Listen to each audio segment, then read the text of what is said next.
অস্তাগফিরুল্লাহ বলেন, জান্নাতের টিকিট বিক্রি করার দায়িত্ব কি আমাদের আল্লাহ পাক জামাত ইসলামে দিছে? আর এই জামাত ইসলামের মালিক বা পাল্লার মালিক কি শুধু বাংলাদেশে আল্লাহ? আর পৃথিবীতে কোথাও কি পাল্লা নাই? তাহলে জামাতকে জান্নাতের টিকিটের বিক্রির দায়িত্ব দিচ্ছে। সাবধান, একটা ভোটের জন্য কি পরিমাণ পূজা করলো আপনারা দেখছেন। একটা ভোটের জন্য তার ইমান কিভাবে তাদের ইমান নষ্ট করেছে, একটা ভোটের জন্য। আর এই ভোটে যদি নির্বাচিত হয় এই দল, তাহলে ক্ষমতার জন্য বা চেয়ারের জন্য দেশকে কিভাবে বিক্রি করা যায় সেটা কিন্তু করবে। আমার সবচেয়ে বড় জিনিস কি, আমার পরিচয় কি? আমি একজন মানুষ।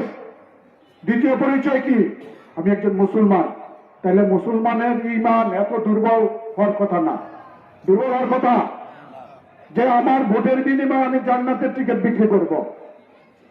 জান্নাতের টিকিট বিক্রির দায়িত্ব শুধু জামাত ইসলামী দিচ্ছে। সুতরাং সামনের নির্বাচন কিন্তু অনেক কঠিন হবে। আপনারা দেখছেন ডাকসু চাকসু বিভিন্ন বিশ্ববিদ্যালয়ের নির্বাচন গুলা, এটা কি সঠিক নির্বাচন হয়েছে?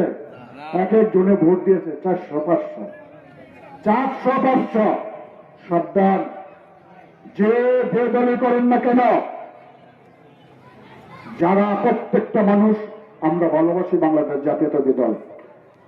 কারণ আমাদের দলের চেয়ারম্যান সাবেক রাষ্ট্রপতি প্রতিষ্ঠাতা জিয়াউর রহমান, তার আদর্শ দারুণ লালন করি বলে আমরা বাংলাদেশ জাতীয়তাবাদী দল করি।